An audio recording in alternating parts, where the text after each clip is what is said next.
In today's news, very few persons taking the vaccine according to medical officials. And so today we are live with former registered nurse, Mrs. Gretchen Hodgpen, as well as Dr. June Samuels to discuss. Police are actively seeking witnesses in the Fish Bay murder. We also see Virgin Islanders being encouraged to apply for a scholarship in risk management, and that is a master's level scholarship. BVI Football World Cup squad, they're having a Curacao update. We definitely touch base with them, and we're going to have all those details for you and so much more. You're watching 284 News.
Welcome everybody. It's Wednesday, March 24th, 2021. We're coming to you live and direct from Tortola in our paradise, our home, the beautiful British Virgin Islands. I'm Ron Grant.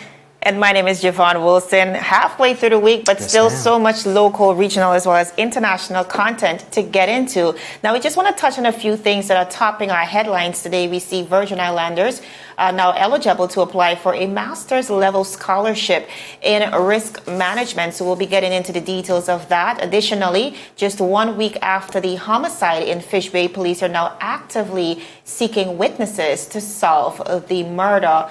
PAHO says that all Caribbean countries will have vaccines by April of this year.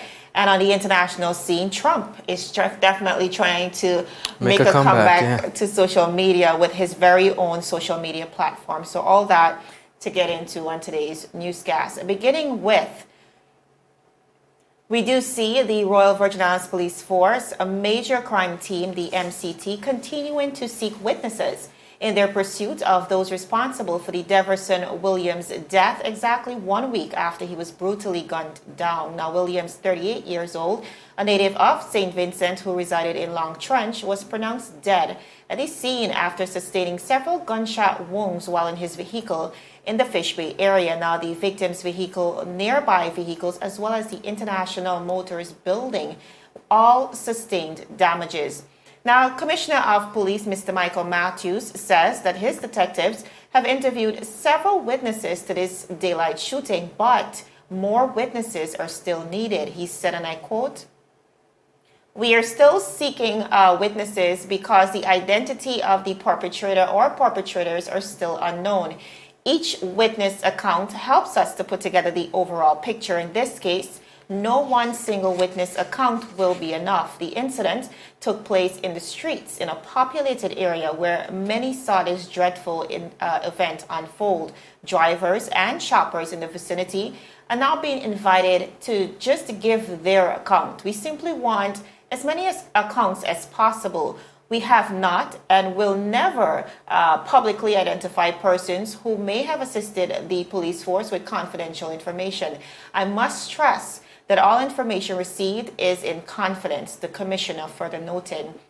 Now, viewers, police are presently working on several leads. However, witnesses into last week's murder or anyone, as a matter of fact, with information are now encouraged to contact the major crime team directly at the number 368-5682, or you can contact Inspector Vanan LaRoque at the number 368-9809. Again, persons with information can share this with other trusted individuals as well, such as their district representative, even a pastor or church leader, or any person who could pass it on their behalf if they do not wish to speak directly to the police. Now, the information will be forwarded to the Royal Virgin Islands Police Force Intelligence Unit, Again, that number is 368-9339 or via the confidential WhatsApp messenger number, which is 368-9112. Now, of course, working together with the Royal Virgin Islands Police Force to challenge the violent crimes we've seen in the territory is the only way forward. And we do see the Commissioner continuing to reiterate the need for the community to be involved in the process as we continue to combat crime in the territory, Ron. Absolutely. Now, continuing on the local scene here in the BVI, despite a Curacao going into a lockdown due to the increased instances of positive COVID-19 cases, the CONCACAF World Cup qualifiers for Qatar 2022 are still on schedule. Now, an emergency meeting took place on Tuesday, March 23rd, with all representatives of the national teams currently in Curacao and the director of the football operations of the Curacao Football Federation, Hassan Elasha. Now, where strict new policies, they say, and procedures were detailed to ensure the continued smooth running of the qualifiers. Now, diligently, the BVI squad, who's presently there, was already going through a lot of the health and safety measures at their camp. But in line with the new demands, we'll be ramping up precautions with the well-being of players and staff at the forefront. Now, of course, daily supervision of the entire party via temperature guns, social distancing, mask wearing, and constant sanitization will now have an added health questionnaire and visits from health department officials, along with PCR tests being carried out. Now, the games are being held in closed doors with teams and delegations kept apart. Entry to the grounds strictly controlled and extra space in the changing areas created to ensure all protocols can be maintained with a minimum of disruption. Now, an official said it is serious and the island is under great pressure. Read the latest outbreak of COVID-19, commented BVI delegation manager Mr. Wendell Nichols. On arrival here, we had put all the necessary protocols in place, and transitioning into the new rules from the Curacao government and FIFA will not be a problem. The guys are in good spirit and ready to play. Now, Nichols was also feeling confident that the team will put up a good showing and any lockdown would not worry them at all. He said, "We have been in our bubble since we arrived and have only left the hotel for training purposes. We have an extra bus now to keep the players socially distanced, changing the meal arrangements in addition, and we will comply with all that we have been asked to do." Now, the BVI will face Guatemala on Saturday, March 27th, in a game being streamed via their Facebook page from 6 p.m. and then face St. Vincent and the Grenadines on March 30th, also at 6 p.m. Now, I, of course, had the honor of interviewing head coach Dan Neville along with a few of the players earlier today just to get a feel of how they've been doing and to get the tone of the team members. Take a look. Yeah, so the camp, we haven't been able, we tend to run a couple of camps a year to get all the players together because we've got players in various locations. But due to COVID, we haven't been able to do that. So we've brought the camp together a week ahead of time, really to sort of prepare as best we can. I think, like all of these camps, the balance has to be correct. So it can't be a prison camp where players feel that we're constantly on their back. Obviously, they have to adhere to the rules, but at the other end of the spectrum, it can't be a holiday camp either. So I think getting the balance right between sort of work time, rest time, and sort of players in a COVID-safe way bonding is really important to give us the best possible chance. You know, we're very serious at meal times. We're very serious when we train. We're very serious at meeting that. I think it's really important to let players relax with each other and bond with each other. If we're going to be successful in these next two games, I think the best chance we've got is if players and staff are all as one, fighting for the same cause and heading in the same direction. That was really the thought process of me for the camp. I wanted to try and make it, and I've been on these camps before, where almost you get to the end of the 7 days and you're almost pleased to go home, because as much as you've enjoyed it, it's been hard work. So one of the principal aims for me was that the players didn't want to leave. So when we got on day 14, they're really disappointed to go because they still want to stay. So to create that environment, we have to make sure that within that the balance between work, rest and play is as good as it can be. And I think it's also important on a 14-day camp that we're not too intense too early, because we need to be building towards the real peak, because our games are on day 10 and day 13. So it's important that we peak on those days and we go into those games at our peak physical condition rather than have worked harder during the week and then maybe starting to tire. That was a consideration, one that I think so far we've got right. Those were some of our very talented football players over in Curacao representing the BVI to the best of their ability. And Jovan, we want to continue to wish him much success in the camp that's ongoing and also on their games coming up on Saturday. And of course, continued safety as they continue to practice best practices during this COVID-19 era. Yes, fly that BVI flag Absolutely. real high. Now, still ahead. Go ahead. Still ahead of the break.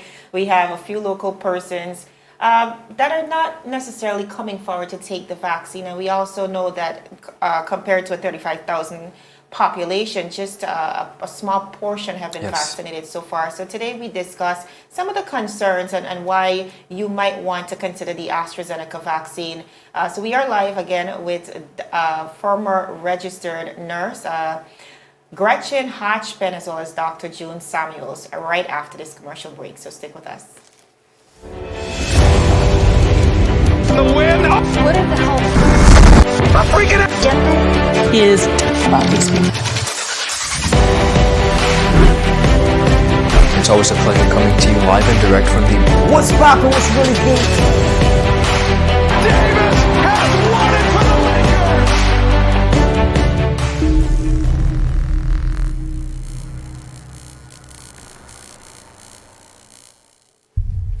Viewers, welcome back to 284 News. Now, as of today, March 24th, 7,022 persons have been inoculated with the AstraZeneca vaccine, at least the first shot. Here in the British Virgin Islands, a far cry from us being completely vaccinated as a territory. Now, to speak with us today is former registered nurse, Mrs. Gretchen Hatchpen, as well as Dr. June Samuels. Of course, two medical professionals who can speak aptly to these concerns. Welcome, ladies. Thank you for having us. Thank you. All right, so Mrs. Hatchpen, even though you are retired, you have been volunteering your services to persons, of course, within the territory to get persons vaccinated. But before we dive into that, just tell us a little bit about your background in the health sector. Well, I'm a registered nurse. Once a nurse, always a nurse. Yes, I've retired from active duty, but it's still a nurse. Okay. And I've been a nurse for almost 45 years. Wow. I practiced in the United States, in New York, at Mount Sinai Hospital for 35 years in various capacities. And then I came home and had the honor of being the director of nursing at Peebles, now the Dr. D. Orlando Smith Hospital, for 5 years. And for almost 2 years now, I have retired. Excellent. Now, Dr. June Samuels, you're always here. We know you very well. Yes. But we have seen, not just here in the BVI, but worldwide, we have really seen a reluctance to take the vaccine. And with all the information that is still available, I mean, this is considering the pros, the cons, and especially new research. Why do you think persons are still so hesitant to get this vaccine? Well, persons express a number of concerns, which range from concerns about the effects of the vaccine, whether the vaccine would actually work, the number of conspiracy theories that are floating around the vaccine, and persons have concerns about, the feeling that the vaccine was developed very quickly, and so there are those kinds of suspicions. Once you have this is the first mass vaccination program of adult population that has happened, in a number of years, certainly in my lifetime. And so there are a number of things that are different about, taking a vaccine as adults. We're used to having our children vaccinated, but when it comes to, all healthy adults need to be vaccinated, persons would have concerns around that, and that's understandable. But we want to address concerns that persons may have, and we want to help persons to understand that at the end of the day, the benefit of getting this vaccine definitely outweighs the risk of you getting COVID-19. Now, you just touched on a very important word, some concerns, and I think that is really deterring a lot of persons. Just recently, Well, just a few weeks ago, we heard about the blood clots that may have been related to the AstraZeneca brand. But we also heard more recently some outdated info being used, and this is according to U.S. officials, for the trials as it relates to the AstraZeneca vaccine. What do you think that leaves us as a territory, being that we are using that brand right now? Should we be concerned? So at the moment, there isn't anything happening as it relates to the use of the vaccine and any effects that may be happening that we need to be overly concerned about. As it relates to the blood clots, there was a situation where in Europe, of 17 million doses of vaccine that were given out, administered, there were 30 reported cases of blood clots. And the final word on that so far has been that there isn't any evidence to date that the blood clots, the persons who ended up having blood clots, that it was caused or related to them having vaccinations. So we need persons to remember that, we're in a pandemic and you're hearing a lot about COVID, yes, but other medical concerns do exist. And sometimes you could have coincidental findings, things happening. So I got my vaccine today and tomorrow I get some sort of an illness. It doesn't necessarily mean that it's related to the vaccine. Okay. So that has been laid to rest. The issue of the information that's being used, so that is under review. And essentially, as we move forward, the data around the vaccines will change, continues to change. It changes almost on a daily basis because the research is ongoing, because you're looking at what are the effects that persons may be having, what is the effect of the vaccine on the population as a whole. But in spite of that, the US, the FDA has approved the vaccine for use in the US, and they are going to commence using vaccine there as well. So, you will hear, there's going to be information. If you remember a year ago when COVID first came around, the information changed almost every day. Right. You wear a mask today, you don't wear a mask tomorrow. So it's a similar sort of situation that will happen in this instance with the vaccines. I really think it speaks to the fluid nature of what we're dealing with now. Absolutely. Ms. Hodge-Penn, you are volunteering your services. So you would have been in direct contact with many persons who are coming forward to receive the vaccine. What has that response been like from the local community so far? Well, people have been coming in. The first couple of weeks, we were averaging. I work at the Catholic Church Center in Rotown. Very active at the first beginning. We were averaging like 160 people within the 4-hour period that we were doing the vaccines. Within the past couple of weeks, we really slowed down quite a bit to 75, 60, 65. And for the reasons that Dr. June just mentioned, people were waiting, people were delaying it because they hear the different rumors, they hear the different misconceptions. They even think it comes from a different country, India. I want to wait till the India one passes, or the one from Dominica passes, and then we will take the ones that just came from the UK. Right. I can understand their skepticism. I can understand their hesitancy because it is very new. I was skeptical at first, and I'm a healthcare professional. And what I did was I did my research. I read about the different vaccines and compared them and made my decision. The people coming in now, our BB Islanders are the lowest numbers that I have seen, and that caused me for concern. Right. And I'm hoping that they too take the time to research, to ask questions, and hopefully within the time frame they will come and have the vaccine. Do you think that's possibly because we're not having enough conversation around what the vaccine is and, what our current reality is and getting to point B or to the next level or moving forward essentially? Do you think we're having enough conversations about that? I don't think we could have too many conversations about it. Just like Dr. June said, it's very new. We are living in a pandemic. As I said to many people around me, I never thought I'd be in the midst of a pandemic. This time last year, we were locked down. And now it's a year later, and look where we are. We now have a vaccine that hopefully will help. But I think between the government, who has done a very good job. I think sometimes we've done too good a job. As I was talking before, we haven't had a case of COVID here. We really have not. No one has been exposed to COVID to see how people are sick and the amount of resources it takes to take care of a person.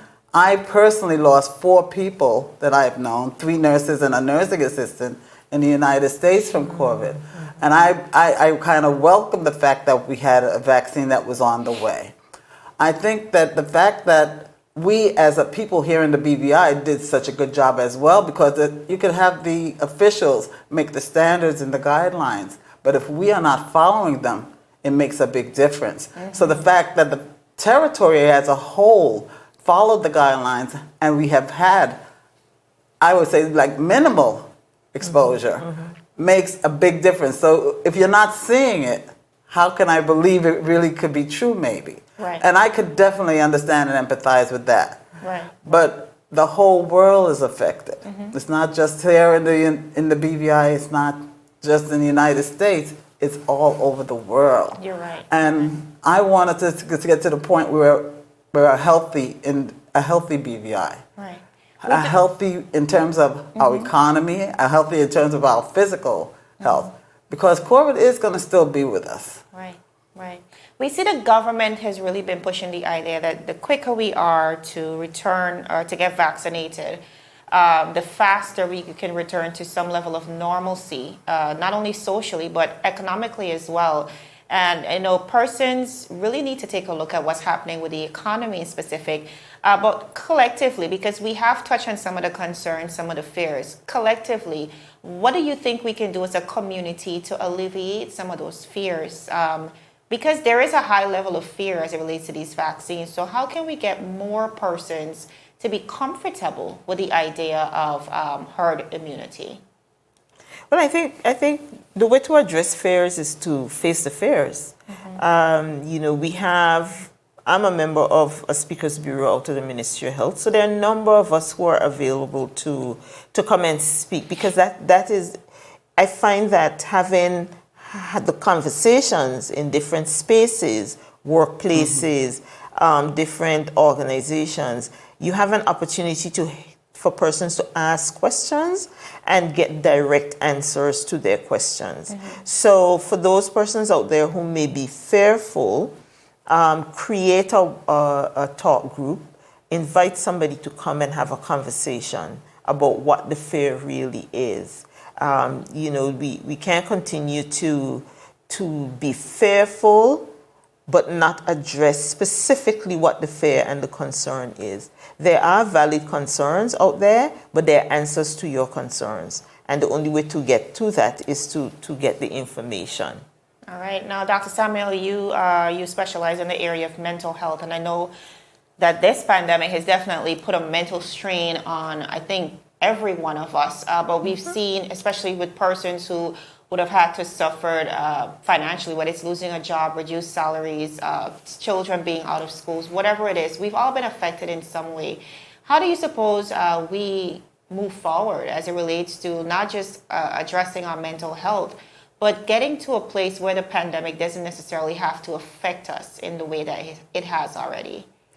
So one of the things that we have to remain cognizant about is that we are not the only ones in this situation, and there are it's a world. That's why it's a pandemic. It's everybody is being affected, and in order to address the concerns that we may have on mental health, the psychosocial issues, we have to look at all of the different aspects of our lives and start looking towards solutions for the issues the challenges that we may be facing. This vaccine represents a hope for us to move closer towards something looking like normal. I don't want to say normal because, I don't think that life for us will ever go back to what we knew it, okay? Because there are some changes that we will have to keep and continue to live with. So if the vaccine represents a way for us to move back to that space, open up our economy, begin to travel, get to go and see our loved ones wherever they are, then we have to address the solution then is to, okay, let me get the information about the vaccine so that I could utilize this solution towards improving my own situation. Right. Each one of us has to, because each of us is different. We all have different types of stressors that are going on. So each of us has to look at our situation and reach out for the information and for the help towards the solutions that we need to get to. All right. Now, in closing out, I know one of the things we're perplexed about is measuring our individual liberties, to take or not to take the vaccine, and really weighing that against our responsibility to the community.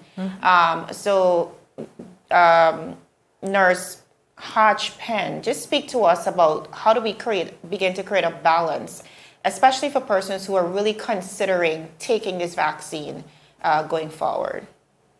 Well, I think some of the things that are working on right now, the MOUs with their private doctors. I think people have a trust in their doctors. So the fact that there's hopefully soon will be able to take the vaccine at the doctor's office, they'll be able to speak to any fears to people that they trust, will make a big difference. Will definitely make a big difference. I think people need to talk, just like Dr. June said, in those small little groups and literally talk about what your real fears are about the vaccine. Because these are people's reality. We can't, make fun of them. We can't say it's not true because it is new to every one of us. So that's where I think we need to really focus on those small conversations where people could really ask the hard questions and get the answers so that we can strike a balance and start working towards that new normal. Excellent. Thank you so much, Dr. June Samuels, as well as Nurse Hodge Penn. Thank you so much for lending your voices and continuing really to lend your voices to the conversation of our vaccination rollout as we forge a way forward in this pandemic. Thank you. Thank You're you. welcome. Thanks Our for viewers, still ahead of the break, we are getting into Donald Trump, who is actually about to launch his own social media platform. So stick with us. There's more after the break. Gentlemen, aspiring gentlemen, and our partners that hold us down. It's season 2 of The Art of a Distinguished Gentleman, taking you on the most inspiring journey with the best and brightest distinguished gentlemen of the BVI. Raw, real-life lessons that translate to grounded, community-minded, well-rounded men like you've never seen them before. Governor Augustus J.U. Jaspert, Jovan Klein, Neil Klein, and so much more. Turning modern-day men into 21st century distinguished gentlemen with yours truly, Ron Grant, a 284 Media production. Viewers, welcome back. Thanks for sticking with us. Of course, we are following Donald Trump, who will soon launch his own platform to return to social media. An advisor recently announced months after the former president was banned from Twitter and Facebook for inciting the U.S. Capitol riot. Now, Trump has chaffed in a relatively silent at his Mar-a-Lago residence resort in Florida since losing his Twitter and Facebook accounts, and we're going to continue to cover that story for you. Very, believe it or not, exciting for many of the followers of Yes. Trump and the persons who voted for him. So we definitely have much to perhaps be concerned about and also look forward to with this new social media that will be coming from the former president of the United States. Very interesting, and it shows that at the end of the day, we are living in an era where social media is definitely at the forefront of carrying messaging and for the platforms for the persons that see it fit. So we're going to keep you posted on that story.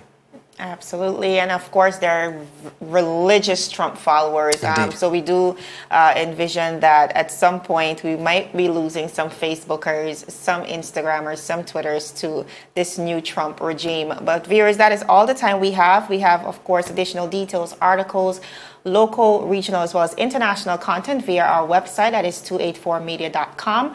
And we're also on Facebook, Twitter, and Instagram as well. Yes, My name is indeed. Javon Wilson. And I'm Ron Grant. Thank you so much for tuning in. We will see you tomorrow as we deliver your daily dose of local, regional, and of course, international content. We're 284 News here in the British Virgin Islands. Have a good rest of the day. Bye-bye.